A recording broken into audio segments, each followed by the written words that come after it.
vijana walioko chini ya baraza, lakini pia kuzungumza na vijana wa Tanzania kwa ujumla. Sasa tumeshuhudia siku ya jana tarehe 23 Julai 2026 katika maeneo tofauti tofauti ndani ya taifa letu, lakini pia hata juzi tarehe 22 tumeshuhudia kumekuwa na kufunguliwa kwa kesi au mashtaka dhidi ya vijana mbalimbali kwenye maeneo tofauti tofauti Tanzania. Tukianza na mkoa wa Mbeya, tumeshuhudia kwenye mahakama ya wilaya ya mkoa wa Mbeya, tumeshuhudia viongozi wetu kwa maana ya vijana viongozi wa Chaso mkoa wa Mbeya, vijana 4 wamefikishwa mahakamani kwa makosa ya ugaidi. Kijana wa kwanza kwenye kesi hiyo kwenye hao 4 ni Noha Mwalwange, yeye ni mwenyekiti wa Chaso mkoa wa Mbeya. Lakini kijana wa pili ni Gwamaka Mboka, yeye ni katibu pia wa Chaso. Kusema Chaso maana yake ni Chadema Student Organization, ni mtandao wa wanafunzi wa Chadema vyuo vikuu. Kwa wa pili ni Gwamaka Mboka, wa tatu ni Rogers Mpwani, yeye ni mwanachama wa Chadema. Lakini wa 4 na wa mwisho kwa Mbeya ni anaitwa Agustino Wasinyo, yeye ni mwenyekiti wa Chaso chuo kikuu Catholic University of Mbeya, huyu Agustino Wasinyo. Hiyo ni kwa mkoa wa Mbeya, na tukumbuke kwamba viongozi hawa na wanachaso hawa wamekuwa wakishikiliwa na jeshi la polisi kutoka tarehe 3 mwezi wa 7 mwaka 2026. Sasa jana wamefikishwa mahakamani na wamesomewa makosa ya ugaidi. Hiyo ni kwa Mbeya. Lakini pia kwa mkoa wa Mwanza kwa ujumla kuna viongozi wetu na wanachama wetu 23 walioko kule waliofunguliwa kesi kwa maana ya Nyamagana na Ilemela, na wenyewe walikamatwa kutoka tarehe 4 mwezi wa 7 mwaka 2026 na hati ya mashtaka hapa. Kwa hiyo nikimaliza kuzungumza kwa hao wote 23 naweza kushare pia kwenu hati ya mashtaka ili muweze kuyaona majina yao. Hawa walikamatwa kwa mkoa wa Mwanza tarehe 4 mwezi wa 7 mwaka 2026. Jumla wako 23 na wenyewe pia wanashtakiwa kwa makosa ya ugaidi. Lakini pia hati ya mashtaka ya mwisho tulionayo ni tumeshuhudia pia tarehe 22 juzi ya mwezi huu wa 7 mwaka 2026 tumeshuhudia kule Dodoma pia yuko mhadhiri wa chuo kikuu cha Dodoma anaitwa Dr. Melkisedeki Kaijage, na yeye pia amefikishwa kwenye mahakama ya hakimu mkazi Dodoma na kufunguliwa pia makosa ya ugaidi. Sasa kutokana na trend hii ya kuwafungulia viongozi wanachama wetu na vijana mbalimbali kwenye taifa letu kwenye makosa ya ugaidi, sasa Bavicha tumeona tuchukue fursa hii sasa kuja kuzungumza na Watanzania, kwanza kuelezea kuhusu msingi wa kesi hizi ni nini na nini kimesababisha kesi hizi kufunguliwa. Kwanza kama nilivyosema hapo awali, katika maeneo yote ya Mwanza na Mbeya wanachama wetu hawa walikamatwa na wamekuwa wakishikiliwa na jeshi la polisi zaidi ya siku 20. Lakini pia tunategemea kama sio leo na wiki inayokuja, tunategemea kwa sababu wako viongozi wetu wengine na wanachama na vijana wengine ambao wamekamatwa maeneo mengine mbalimbali Tanzania.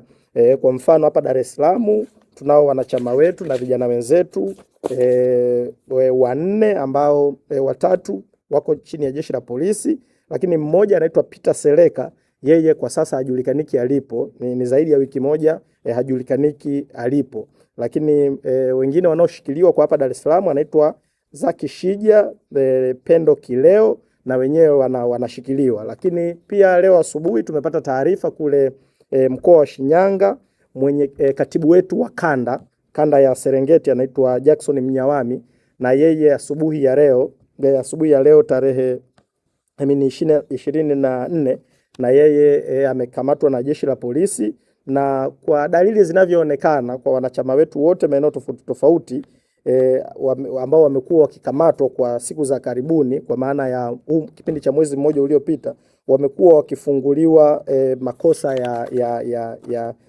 ya ugaidi na uhaini.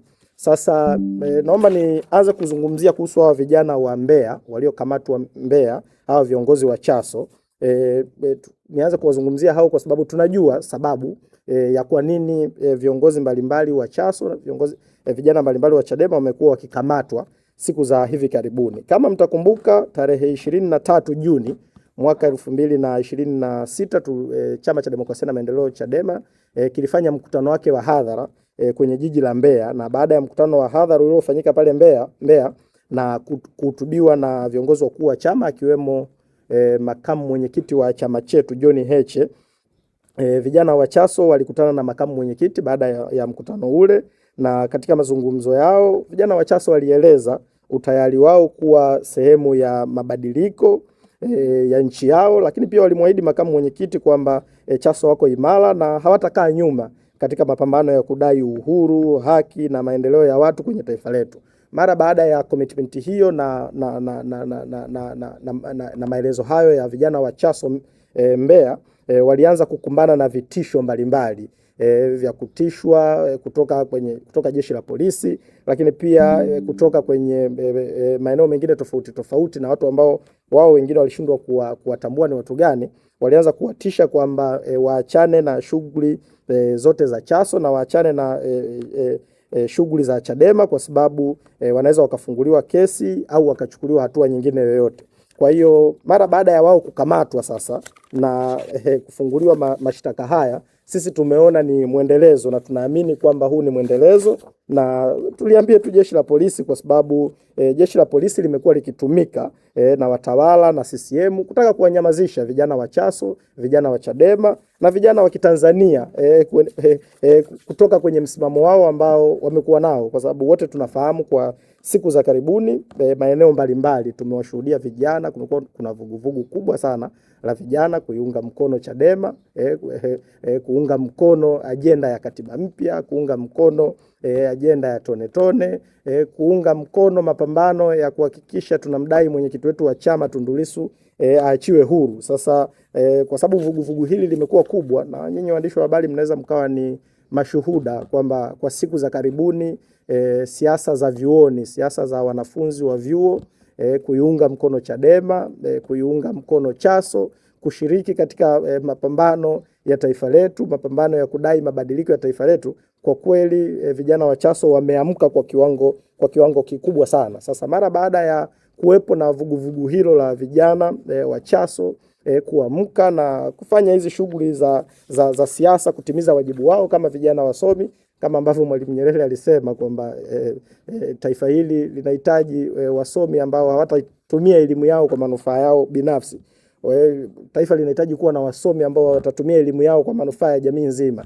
Sasa mwamko huu wa vijana wa Chaso kuanza kushughulika na mambo yanayohusu taifa lao, kwa kweli ni jambo ambalo limeonekanika kama ni vitisho, limeonekanika kwamba ni jambo ambalo linawatishia CCM na utawala wao dhalimu, kwamba wakiwaacha vijana wa vyuo vikuu waendelee kutimiza haki zao na wajibu wao, basi pengine watashindwa kabisa kuona ni kwa namna gani wanaweza wakajibu hoja zao. Sasa na sisi tutumie fursa hii sasa kwanza kuwaambia vijana wa Chaso na kuambia Watanzania, kuambia wazazi kwamba kinachofanywa na utawala huu ni kuhakikisha wanawatisha vijana, wanawarudisha nyuma, wanawaogopesha, wasiendelee kushughulika na mambo yanayohusu taifa lao. Sasa sisi tuwaambie vijana wa Chaso kwamba Bavicha kwa namna yoyote, kwa siku zote, na Chadema itashiriki kusimama nao kwenye mambo yanayowahusu, kwenye mambo yanayohusu jamii yetu. Na nichukue fursa hii sasa kuwashukuru wanachama wetu ambao wameshiriki katika siku zote 20 ambazo viongozi wetu, vijana wetu wa Chaso wamekuwa wakishikiliwa na jeshi la polisi. Wamesimama nao kuhakikisha wanawapelekea huduma za msingi wakiwa chini ya jeshi la polisi. Lakini pia tuseme masikitiko yetu kwamba katika hizo siku zote ambazo vijana hawa wamekuwa wakishikiliwa na jeshi la polisi, tumeshuhudia kwamba wamekuwa wakipigwa, wamekuwa wakifanywa vitendo vya kinyama hawajapewa haki zao zote za msingi ambazo wanastahili kwa mujibu wa sheria. Mawakili walikuwa wanakatazwa kwenda kuonana nao, walikuwa hawapewi chakula, walikuwa wanapigwa, na sheria iko wazi kwamba ukimkamata mtu ndani ya muda fulani lazima umfikishe mahakamani. Lakini vijana hawa wamekaa zaidi ya siku 20 kwenye lockup za jeshi la polisi. Na sisi tutumie pia fursa hii kuwashukuru mawakili wa chama na taasisi mbalimbali, kwanza na chama cha mawakili Tanganyika kwa maana ya TLS, mtandao wa watetezi wa haki za binadamu THRDC, lakini pia watu wa Legal and Human Rights Center kwa kipindi chote hichi cha mwezi mmoja uliopita wameshirikiana na Chadema, wameshirikiana na Bavicha kuhakikisha vijana na wanachadema wote ambao walikuwa wamekamatwa wanapata haki zao za msingi za kisheria, licha ya kwamba kulikuwa kuna changamoto hizo za jeshi la polisi ambazo walikuwa hawaruhusu mawakili na ndugu kuweza kupata access ya kutoa msaada wa kisheria kwa vijana hao. Sasa sisi Bavicha kauli yetu kwanza kwa jeshi la polisi, tunalitaka jeshi la polisi liachane na huu utaratibu wa kukamata vijana wa Chadema na kuwafungulia haya makosa ya ajabu, makosa ya uongo, makosa ya ugaidi. Vijana hawa wanatimiza haki zao za msingi, haki zao za kikatiba. Wao jeshi la polisi waiache CCM ijitetee yenyewe, kwa sababu ajenda za vijana na changamoto zinazowakumba vijana zinapaswa kujibiwa, iwe kwenye majukwaa ya siasa au maeneo mengine. Lakini jeshi la polisi halitakiwi kuingilia kati kudhani kwamba wataweza kunyamazisha sauti za vijana kwenye changamoto zinazowakumba. Changamoto zinazowakumba vijana wakiwa wanadai ajira, vijana kama wanadai mabadiliko ya mifumo ya sheria kwenye taifa letu, kinachopaswa kujibiwa ni ajenda hizo. Na ni lazima watu watambue kwamba kwenye taifa letu hakutaweza kuwa na magereza ya kuweza kuwafunga vijana wote wakatosha. Hilo jambo halitawezekana kabisa. Na jambo lingine la kushangaza ambalo kwa kweli sisi tumelishangaa ni mambo ambayo yamezungumzwa muda mfupi uliopita na Dr. Emmanuel Nchimbi. Dakika chache zilizopita nimemsikia Dr. Emmanuel Nchimbi anasema kwamba angepata nafasi ya mwisho ya kusema neno la mwisho la kuwaambia Watanzania, basi angeweza kuambia kwamba pambaneni mpate katiba mpya. Watanzania wote tupigane kupata katiba mpya. Mimi kwanza nimeshangaa maneno haya kwa sababu sijajua yamesemwa yakiwa na nia gani au nini kilichomsukuma aseme maneno haya, lakini ukweli ni kwamba maneno aliyoyasema ndio umekuwa msimamo wa vijana kwenye taifa letu. Vijana kwenye taifa letu wameamua kusimamia madai ya katiba mpya kwa sababu wanaamini katiba mpya ndio msingi wa kutatua changamoto zote ndani ya taifa letu. Sasa anasema tutumie fursa hii kwa sababu uchaguzi wa mwaka 2029, uchaguzi wa mwaka 2030 utafanyika tukiwa na katiba mpya na tupambane kudai katiba mpya. Mimi nimpe tu taarifa kwamba mapambano ya katiba mpya kwenye taifa hili, yoyote atakayepambana kudai katiba mpya, malipo yake yamekuwa ni kufunguliwa kesi za ugaidi na kesi za uhaini. Na mtu wa kwanza kupata malipo ya mapambano ya katiba mpya amekuwa ni mwenyekiti wetu wa chama taifa, Tundu Lissu. Lissu alidai katiba mpya. Lissu alidai reforms. Alivyodai reforms, Nchimbi unapaswa kuelewa kwamba yoyote anayekomaa kudai katiba mpya kwenye taifa hili, malipo yake yamekuwa ni kufunguliwa kesi za ugaidi, kufunguliwa kesi za uhaini. Sasa sijui unaposema kwamba Watanzania wakomae kudai katiba mpya, unahitaji Watanzania wote tufunguliwe kesi za uhaini na za ugaidi? Sasa sisi tu tukwambie kwamba vijana wa Chadema, hilo la kukomaa dhidi ya katiba mpya, hiyo ni ajenda yetu. Hakuna namna utatutoa hapo. Na niwasihi vijana wa Chaso kwamba wito wa kukomaa kudai katiba mpya ni jambo ambalo kwa kweli lisiturudishe nyuma kwa namna yoyote ile. Huo ni msimamo wetu na tunapaswa kukomaa nao, kwa sababu hakutakuwa na magereza, hakutakuwa na kesi za uhaini zitakazotosha. Mwaka jana vijana wengi wameuliwa, wamepigwa risasi, lakini vijana hawajakoma kuendelea kudai katiba mpya. Vijana wanatekwa leo kila siku, vijana wanatekwa, vijana wanapotezwa, lakini mapambano ya kudai katiba mpya hayajakoma. Kwa ni lazima CCM na serikali yao watambue mapambano ya kudai katiba mpya hayataweza kusimama kwenye taifa hili mpaka hapo yatakapokuja kukoma na Watanzania watakapopata katiba mpya. Jambo lingine ambalo tunajiuliza kuhusiana na kauli hii ya Dr. Emmanuel Nchimbi ni kwamba kama kweli wana nia ya dhati, na ni lazima tukubaliane, Sisi vijana wa Chadema tumesema umefika wakati tunahitaji vitendo dhidi ya maneno. Haya maneno matamu matamu ya kwamba tukomae kudai katiba mpya wakati hatuoni nia ya dhati ya CCM na hii serikali yake dhalimu wakiyatekeleza maneno hayo kwa vitendo. Ukituambia mpaka mwaka 2029 mpaka 2030 tutakuwa na katiba mpya, hiyo kalenda iko wapi ya kutuonesha kwamba kweli mwaka 2029 na 30 tutakuwa na katiba mpya? Na sisi tuwaambie, tuchukue fursa hii kuwaambia vijana na kutoa msimamo wa baraza la vijana. Msimamo wa no reforms no election haujawahi kuvunjwa, utaendelea kuwa msimamo wa Bavicha. Mwaka 2029 uchaguzi wa serikali za mitaa mwaka 2029, ajenda ya Bavicha ni kwamba kama hakutakuwa na katiba mpya, kama hakutakuwa na tume huru, msimamo wetu sisi unabaki kuwa ni ule ule, no reforms no election. Mwaka 2030 Nchimbi huo umesema kwa kututania, huo umesema kwa kutupumbaza, lakini mnapaswa kujua CCM kwamba mwaka 2029, mwaka 2030 kama hakutakuwa na katiba ya wananchi, msimamo wa vijana kwenye taifa letu utakuwa ni no reforms no election. Hakuna uchaguzi utafanyika kwenye taifa hili kama hakutakuwa na mazingira bora hakutakuwa na mazingira bora ya uchaguzi. Tumemsikia Nchimbi anasema kumekuwa na vikesi vya kijinga kwenye taifa letu. Ni sahihi, ni kweli. Hivyo vikesi vya kijinga sasa hivi kwenye taifa letu vimegeuzwa, vimepewa jina la ugaidi na uhaini. Yaani sasa hivi mtu kushtakiwa kwa kosa la ugaidi na uhaini ni kama njugu tu, watu wanazigawa. Sasa sijajua tunazo mamlaka ambazo zina nia gani na taifa hili. Hatuoni aibu kumshtaki kijana wa chuo, vijana wadogo kabisa, vijana wana miaka 20 leo wanashtakiwa kwa makosa ya ugaidi. Vijana ambao walikuwa wanajiandaa na mitihani yao leo wamefunguliwa kwa kesi za ugaidi. Sasa huu ni utaratibu wa kutengeneza chuki kwenye taifa letu, na hizi chuki tukiacha zimee, tutalifanya taifa letu lisiwe sehemu salama kabisa ya kuishi. Sasa sisi tunachoweza kukisema kwa vijana wote, kwa jamii, na nichukue pia fursa hii kuambia wazazi na Watanzania wote kwa ujumla, wanapaswa kujua kwamba vita hii na mapambano haya sio ya Chadema peke yake. Kila mmoja wetu ni lazima ajue kwamba hayuko salama. Leo kama mwalimu wa chuo kikuu cha UDOM